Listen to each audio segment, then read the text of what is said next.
ahoana mariny ty fanaparam-pahefana lavareny ty e. Fitondrana Rajoelina, fitondrana isany ahitana skandala sy fanehoana fanaparam-pahefana ary fanehoana fa ambony lalàna betsaka indrindra tamin'ny fitondrana izay nifadimy teto. Efa zary tsy mahataitra ny vahoaka intsony izany, ary indraindray aza to tsapa hofanainina atao mba tsy ifantohan'ny vahoaka amin'ny tsy fahombiazany ity fitantanana ny firenena ity. Ny zavatra tsapa aloha atreto dia olona ambony no fidim-bahoaka sy olom-botendry no tena mpanao izany eto amintsika ankehitriny. Eo ny tsy fahazakana fahefana, izany hoe voasambany nazo toerana ka mihevitra fa azo atao sy itsabahana avokoa izay tiana atao sy itsabahana eto amin'ny firenena. Ny faharoa dia ny fiheverana fa ambony lalàna ka izay tiana atao dia atao avokoa. Ary ny fahatelo dia ny fahazarana tamin'ny fomba fiainana hatramin'izay any ka tsy mahafehitena intsony, eny fa namitazona andraikitra ambony aza.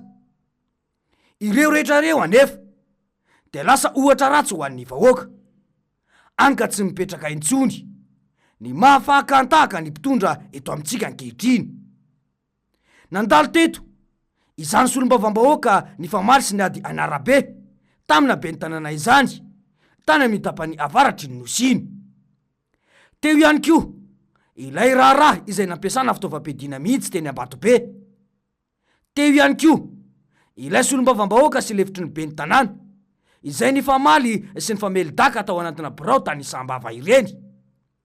Teo ihany koa ilay olana teo amina solombavam-bahoaka sy mpiandraikitra toeram-pivoahana iraisana na ny WC publika tany Tomasina. Ary ny farany teo dia ilay solombavam-bahoaka nanivaiva sy nampiseho fahefana tamina mpampianatra teny Andorany fotsy. Ireo rehetra voalaza teo ireo dia olom-bofidy tamin'ny anarany IRD avokoa no mampiseho fa tompony lalàna sy ambony lalàna eto amintsika io. Dia mipetraka ny fanontaniana hoe fa maninona moa raha toy ireny no fanao ny olom-bofidy na olom-botendry avy amin'ny tokony izao fitondrana izao. Tsara ho marina aloha fa ny ohatra dia avy any ambony. Hitatsika tsara ny fomba fiasan'ny fitondrana ankehitriny. Ny fametrahana sy fananganana fahavalo politika ny mpitondra teo aloha, ny tsy fanajana ny zo maha olona any filoha teo aloha Marc Ravalomanana rehefa mivoaka ireny izy.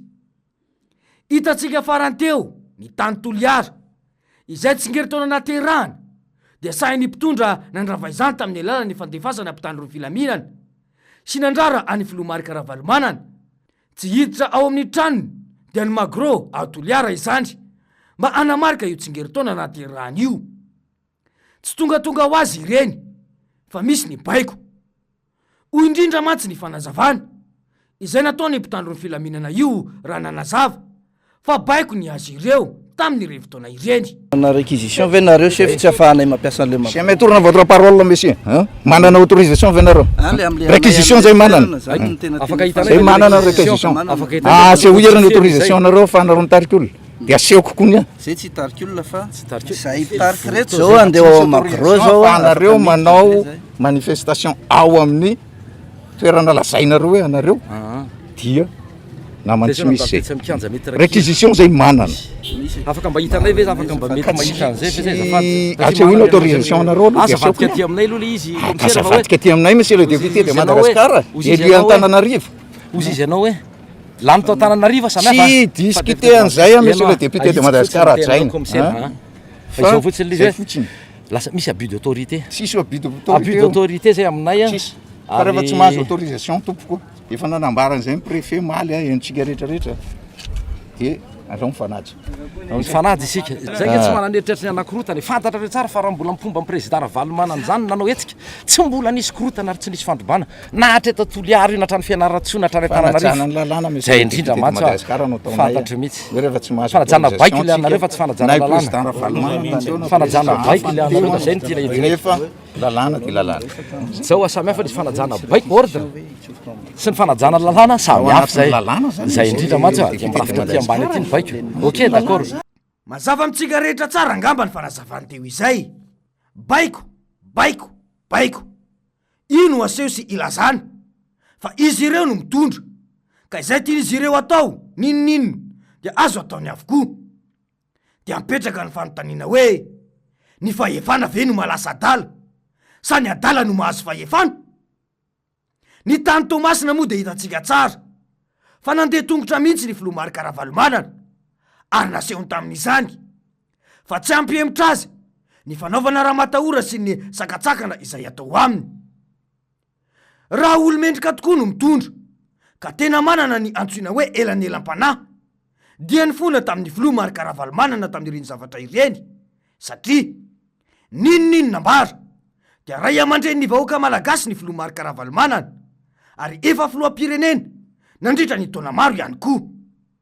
Osa anao an'izany ve anefa izy? Ny antony dia tsotra, satria mihevitra fa azy Madagasikara rehefa nahazo fahefana ka izay tiany atao dia ataony. Ny Prime Ministre aza moa dia nasanandraona ireo mpitokana sy mpitaky ny zony tamin'izany fotoana ny hoe tsy azonareo terena amoaka vola amina fitokonana ny mpitondra. Izany hoe izy no mitondra eto ka izay tiany atao no atao, na hitokona lava eto aza ianareo, na omenay io dia omenay, fa rehefa tsy omenay dia izay no tianay.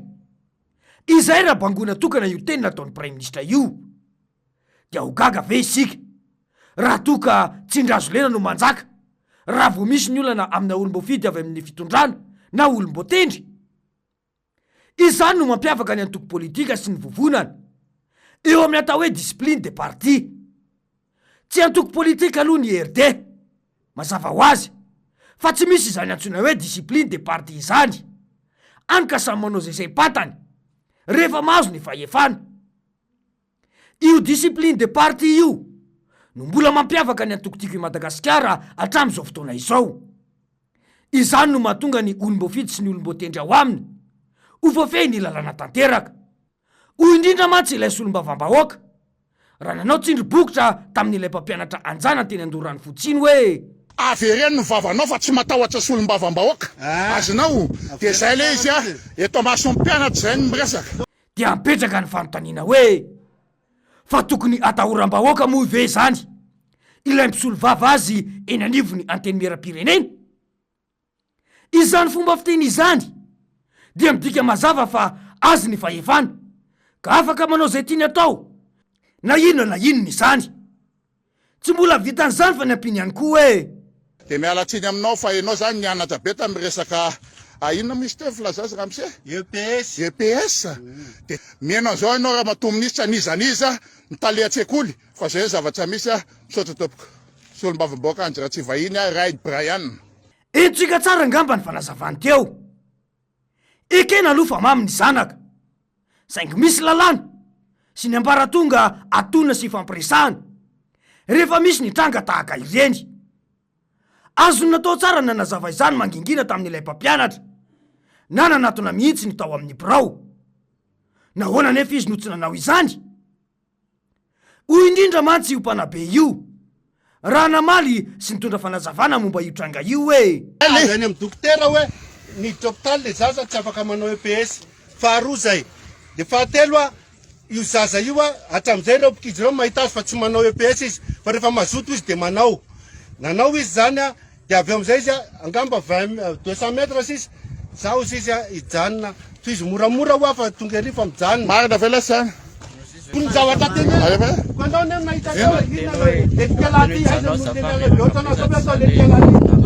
solom-bavam-bahoaka de mahazo miteny zany. miala tsiny ramse fa tsy solombavam-bahoaka ny tenako fa ray aman-dreny Brian azonao ka niza ray aman-dreny efa fantatrao ny resaka mpianatra maty amin'ny resaka fanaovana EPS dia manaraka ianao rehefa miteny le mpianatra hoe za sepitra voavoaka corona de mijanona fa tsy maintsy fitaina.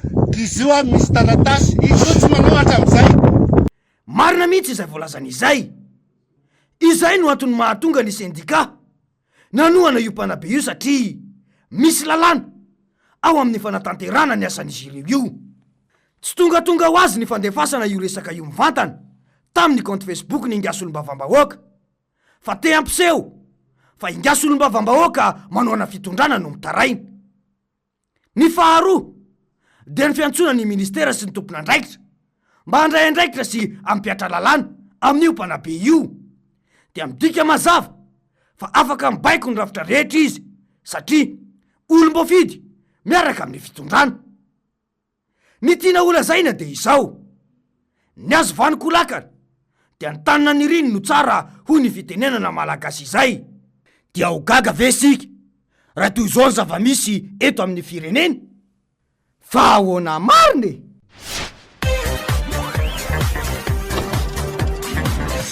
Ahoana mariny?